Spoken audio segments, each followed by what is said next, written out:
So, welcome back, everybody. Um, Good to see you back. And just a word to those of you who are listening to this at a later time. We just spent 12 minutes in breakout groups responding to those questions. And I would invite you to do some writing in response to the questions at your own leisure. Unless you have a buddy you can actually do the exercise with, which would be preferable, so you have the experience of being listened to. So what I'd like now is to hear if any of you would like to share your experience of how it felt to be listened to in your small group. And Kozan will be calling on people, or if you have any questions you want to ask about listening uh, based on this exercise, or broader questions, that's fine as well. So you can raise your hand and Kozan will call on you. I think it can either be done through response button down at the bottom, or if you go to participants, you'll be able to raise your blue hand. Yep. And we already have Neera who's raised her hand. I'm going to unmute. Neera, go ahead. Thank you so much. I want to just simply acknowledge my listening buddies there, Jane and Andrea. We didn't really get to wrap up. The message we received was we have 13 minutes and then we were brought back in the group. So I just want to acknowledge, because that triad, that connection was very beautiful to share and to listen to. Though I've done this activity several times before, but every time it brings something new there. And I think that's the beauty of this space. But Jane and Andrea, you two are beautiful souls, and thank you. And so are other 227 folks here. So thank you so much. Thank you, Neera, for acknowledging your partners, and also for saying that it can be very abrupt. You get to be so intimate with these people, and then suddenly you're back in this large space again, and no chance to say goodbye. I'm sorry about that. Yeah, thank you for mentioning it. These connections can be very tender. So we have Valerie next, and I've just unmuted you, Valerie. I think you have to press OK or unmute. There we go. Okay, thank you. I didn't realize it till I came back in the room. Most of the time when I'm on the phone with friends, I just sit, turn the television down or off, but they usually are doing grinding the coffee or doing the dishes, or you hear all of this noise in the background. And so to be able to just have Robert and Esme just listen was kind of a unique experience. There was just nothing going on other than us being engaged. And so I really appreciated that. Thank you. Thank you. Yeah, having someone's undivided attention is so rare, as you say. And I just invite you to see if you can find other ways of getting that undivided attention, or giving it with your friends. You know, it's so valuable. Thank you very much, Valerie. So we have Daniel Fishburne next. Yeah, thank you. Thank you so much for that exercise. I think we all shared one degree or another of being heard or not being heard, of not being seen or being seen, and feeling connected by that. And one of the more palpable experiences for me in the listening. And so I'm a therapist, so I'm a professional listener, and I'm like, wow, I'm following these directions. I'm just so relaxed right now. I'm always preparing for what I'm going to say, or how am I being seen, or what what am I going to say next? And I'm like, I'm just not going to do that now. And I'm just like, I did feel so much more present. and realize there's so much work with just that very simple little instruction of just listen.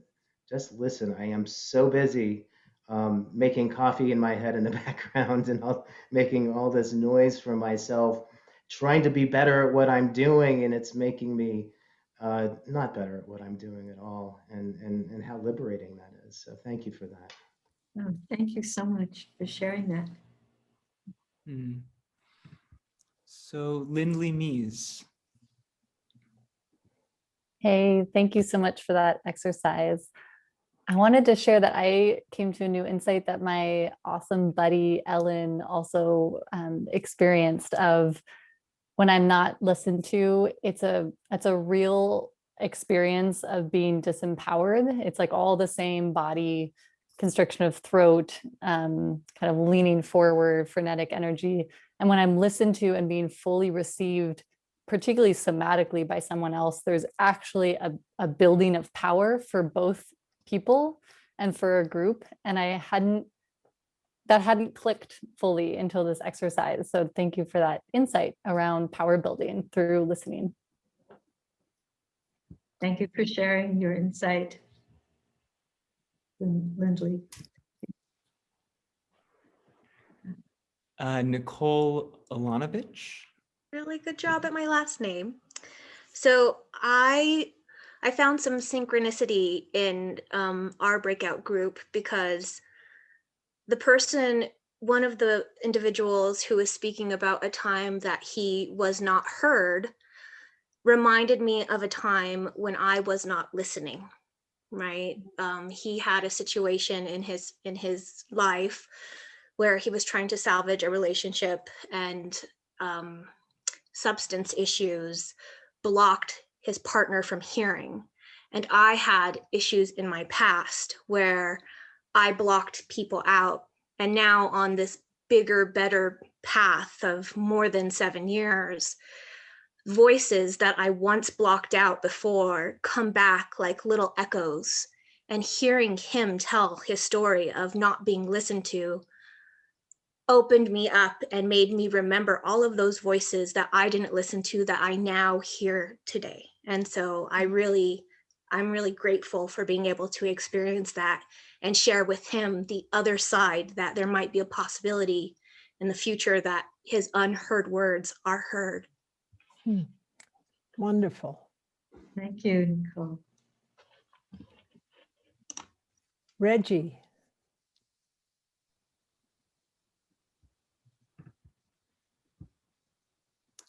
Gratitude, blessings to all. Thank you for the acknowledgement. We just had a tender, vulnerable, authentic connection that happened instantaneously. And that instantaneous vulnerability is, to me, and I know this from my activist work, creates tensile connection that allows you to bridge the gap between seemingly disparate voices, right? So just authentic, somatic, and heartfelt listening creates connection that supersedes any perceived difference. So it was just a good reminder of being in community with that heartfelt listening and just having that authentic connection be the connection that creates broader understanding. Beautiful. Yeah, thank you so much, Reggie. Yeah. James Bay. Hi, hi Tova. Hi, What James. came up for me, which I didn't articulate in the sharing, was about the relationship between listening in a moment of intense conflict or intense affect, and ideas of allowance or the need to escalate or de-escalate. So what is this relationship between listening, allowance, and then cultural spaces where sometimes people need to be heard? So that was the reflection I had. Thank you. I think there's a deep relationship between all of those things that you mentioned. And I'm going to recommend a couple of exercises from Rhonda McGee's work on mindful listening, which I think relate to what you're talking about. I think it's when we're in situations where there's conflict or intense emotion, when it may be more difficult to listen. Those are the times when we really need to ground ourselves in our bodies and listen and be able to hear, and through that, hopefully make a connection with the other person that can be the basis of resolving a conflict. You know, last night, Senator Tom Udall spoke about a time when Senator John McCain kind of attacked him, not kind of, verbally excoriated him. And Senator Udall happens to be a meditator, a Buddhist practitioner. He's part of our community. And it was so beautiful how he described not personalizing McCain's attack. And then the next day, McCain said something, you know, in Congress that was,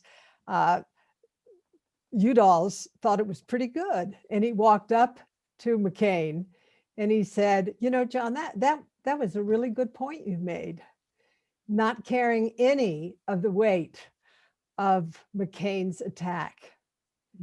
And I thought that was such a beautiful example of, in a certain way, it's across the aisle, you know, Democrat and Republican. McCain was very fiery. Tom is very kind and meticulous. And he didn't personalize anything. He just stayed in the love. Yeah, I encourage you to if you didn't see the Udall talk yesterday, I think there's a lot in it for us. Thank you, Roshi, and thank you, James, for that. Tova, I know you wanted to reflect at the end here. Should we take one more or two more? Yeah, it's hard. I see so many hands. Let's take two more. And Okay, then great. So Zoe Benston, I'm gonna unmute you here. Hi, Zoe, for future reference. Oh, okay. I just wanted to mention something that came up afterwards, something that I've noticed is how much you can influence what is being said by the way that you listen. I'm someone who likes to encourage people when they say things that I like. And something, since I work as I volunteer as a facilitator a lot, especially conversations on race, and try to like shut that down so that I'm not encouraging or discouraging people by the way that I'm reacting. So it becomes, to me, a little more complicated than just listening deeply, because I'm a physical person and I have to be aware of how I'm influencing the conversation by the way that I listen. Beautiful. thank you. So, And Toby Berlin.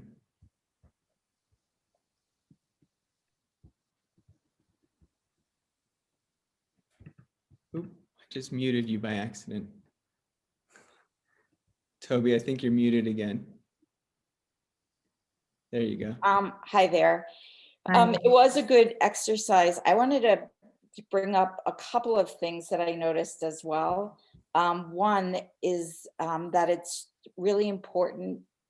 I've found it's really important to be comfortable with the silence and the pauses, sometimes, often before people share. And then the second thing is I'm learning that the story doesn't really matter. It's what I sense in my body. And as soon as I get to that place inside, it can give me a lot of good information for either tuning in more or if I'm getting triggered, you know, or whatever. And so one of the areas that I really want to work in is with conflict. And so, you know, I think it's really important to both be comfortable with silence and to be aware of what's going on in your body. So thank you for that exercise, Tova. you're welcome, Toby. And yeah, I'm so sorry that there isn't time to hear all the other comments that you would like to offer. And really happy to hear the many ways you embodied this exercise. And are learning from it. And I would invite you to continue this work of listening. As I said, practice, it is a skill. And I wanted to recommend two sections of Rhonda McGee's book, The Inner Work of Racial Justice. She describes a practice of looping, which is a way of mirroring or slowing down a conversation by repeating the gist of what you heard the other person say. And she describes it beautifully. It's page 213 to 215, and I believe that it's in the resource, it's on in the resources. And then another exercise she calls stop. It's actually a practice more than an exercise. STOP, the S is for actually stopping, pausing. The T is for take a breath. The O is to observe what's going on in your body, mind, spirit, and then proceed. And it's a little bit like a mindfulness spell, I think, but it's a way of taking a moment wherever you are. And she calls it stop for mindfulness in sticky situations in your everyday life. So those are two more tools. And yes, silence can be really helpful and questions can be very helpful. Having a beginner's mind, this don't know mind. Suzuki Roshi, who is the founder of San Francisco Zen Center, is known for his book, Zen Mind, Beginner's Mind. And he says in that the beginner's mind is the mind of compassion. You meet someone with an openness and not knowing, we can tap into our compassion. And he also says, in the beginner's mind, there are many possibilities. In the expert's mind, there are few. So if we're experts, which we may feel that we may have the expertise, it's not to denigrate expertise, but to come from that place of curiosity and meeting the other with an open mind, trying on someone else's perspective, and being willing to hold more than one perspective at a time, the both and. So I really appreciate this opportunity to be with you. Wish you a wonderful year. I'm going to tap into some of the other offerings myself. It's such a rich series of speakers. And thank you so much again, Roshi, for inviting me to be part of this, and for Kozan for helping to facilitate this evening. Really appreciate it. And Kigaku for being there behind the scenes. Yeah, all of you, may you all be healthy and safe and enjoy listening. Thank you so much, Tova. Kozan, would you like to reflect a few words? Then I'll say a few things and then. Yeah, I'm so grateful, Tova, to kind of begin in this way. And, as some people shared in the chat, there's the kind of setting of a way to be together, which is the way we talk to one another and listen to one another and practice peacemaking by practice being open and present with one another. And I was thinking when you were talking about listening with the whole body or eyes and ears throughout the whole body, that this is such an important way that our practice informs our activity, right? The posture of Zazen, the activity of Zazen, being the activity of listening to the whole world as it unfolds moment by moment. And we're showing up to that when we show up to the cushion, and we're expressing that capacity when we show up to our work in the world. And it's a full body thing. It's not just figuring out what to do next. It's showing up with our whole being. So I so appreciate that you started us there. And I want to say a few words about logistics in our next meeting, but maybe, Roshi, should I say those at the very end? Do you want to offer reflections first? The only thing I want to say, aside from thanking you, Tova, and also our team, what makes all this possible is that we practice what we're learning in the context of this training. So Kozan and Tova and I urge you deeply to explore what it is to listen deeper than the biases, deeper than the opinions, noticing the tendency to want to fix, correct, advise, the tendency to judge, and correcting course gently. And as Tova said, really exploring your subjective experience, in your ordinary life, because this is not just for extraordinary and important interactions. This is how you listen to your kid or your grandkid or to your neighbor or to a good friend. It's not just the dying person or the upregulated activist. It really has to do with infusing this capacity throughout our whole life, not just the special occasions, so to speak. And we have to practice. You have to really intend to develop this capacity and to practice and practice and practice. As Hakuin says, practice. So, it's Mujo Do no Taigen, actualizing the way in your everyday life. So, please, that's when it gets instantiated. We're giving hints. You bring it to life. So, Kozan. Thank you, Roshi. So I just want to kind of till the soil a bit for our next meeting, which is in 2 weeks, and will be our first time that we're meeting in small groups. So we have a faculty of collegial stewards, and we're going to be meeting in groups of around 20 plus or minus 1 or 2. And you'll receive an email about a week before, so about a week from now, letting you know what group you're in. And those who are joining us from Europe, many of you I know probably listening to this as a recording because it's very late there right now, will be in one group together because of the time zone. Those in the kind of Asian time zones will be together, and the rest of us are all going to be in groups that are more or less meeting at the same time, so meeting at this time.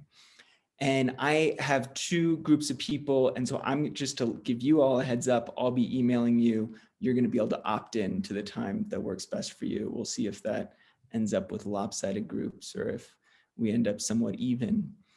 And we want there to be a place where we can share our ideas, share so much of what comes out in the chat on the side when we're here in Zoom. And so we're not, there's a lot of kind of energy where we want to connect. And we want there to be a place where we can really do that fully and richly.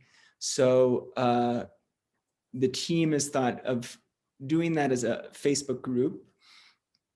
Facebook private. A private Facebook group. Facebook itself can be a contentious thing. So if you have comments about that, feel free to make them, maybe on the Facebook group, maybe not. But we're going to email that out tomorrow or the next day. Doing that via email is a little complicated, but to expect that and to have that be one place where we can share what we're doing in terms of bringing this out in the world, questions and comments and readings from the prior week, and just a way to get to know each other a little bit. It's not going to be a place where we facilitate a specific discussion, more a place where we can meet informally. So I look forward to that. I'm really looking forward to meeting people in smaller groups and the chance we all get to meet one another and have time to talk to one another. And so is Willow, who's on my lap currently. Looking up. She just had surgery, so we're not keeping too much distance from one another. So we'll see you all in 2 weeks. Thanks, everyone. Thank you, Tova. Thank you, Kosan. Thank you so much, Tova.